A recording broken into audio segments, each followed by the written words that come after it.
In the first century, Ephesus was an urban titan. Home to over 250,000 people, it stood as the political and economic powerhouse of Roman Asia.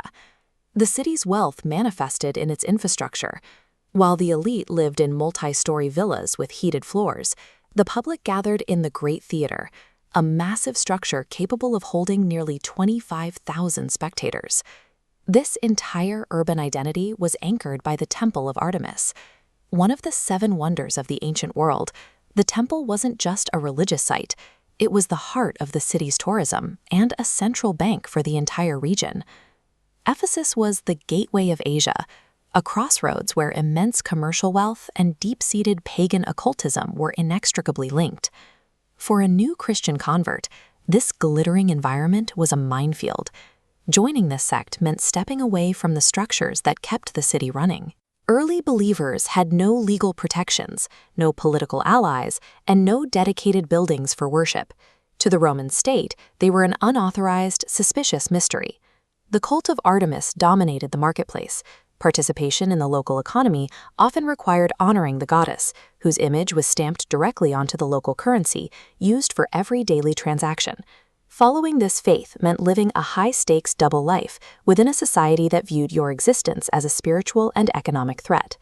To survive, the Ephesian church stayed out of sight. They avoided the marble temples and conducted their entire religious life behind closed doors. Their meetings were held in private peristyle courtyards, the enclosed central gardens of wealthy believers' terrace houses, or in the back rooms of commercial shops. These rooms hosted a radical social experiment. In a world defined by strict class lines, enslaved people and wealthy aristocrats worshipped side by side as social equals. The services were quiet. They prayed, sang, and shared smuggled letters from early leaders like the Apostle Paul, who lived and worked as a tent maker in the city for 3 years. Because these gatherings looked like typical Roman dinner parties, the church created a resilient network that was nearly impossible for the authorities to monitor. This completely decentralized system allowed a marginalized group to function and grow without ever having to defend a physical fortress. Out on the busy streets, the community relied on a visual language hidden in plain sight. They used secret codes carved into public walkways to identify safe houses and meeting points. One code was the Wheel of Life on the marble road. To guards, it seemed like a harmless design. But the intersecting lines contained the Greek letters for ichthyes, an acronym meaning Jesus Christ, Savior, allowing believers to communicate silently. The underground secret couldn't last forever. In 54 CE, local silversmiths, fearing a collapse in the trade of silver Artemis souvenirs, incited a riot in the Great Theater, chanting for hours to drown out the Christian message. The Ephesians didn't just see the Christians as religious outsiders, they saw them as a direct threat to the city's economic foundation. The constant pressure of existing as an economic and social target took a heavy psychological toll on the Ephesian believers.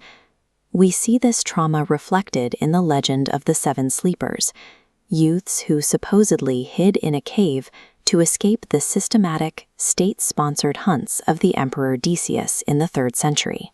The Book of Revelation records a specific critique for the Ephesian church.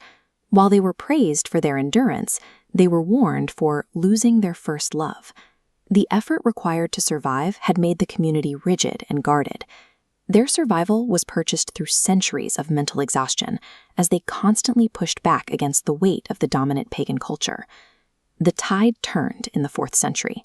The Edict of Milan in 313 AD legalized Christian worship, and by the end of the century, the Roman Empire, the same power that once hunted them, officially adopted their faith.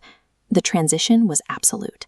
The Temple of Artemis was eventually closed by imperial decree and quarried for its marble, while massive public Christian structures, like the Church of Mary, rose to dominate the city center. In 431 AD, Ephesus fully emerged from the shadows. The city hosted the Third Ecumenical Council, where hundreds of bishops gathered publicly to formalize the theological foundations of the global church. The Ephesian Christians outlasted the silversmiths and the emperors, transforming a hostile pagan metropolis into the very center of the movement that would outlive the Roman Empire.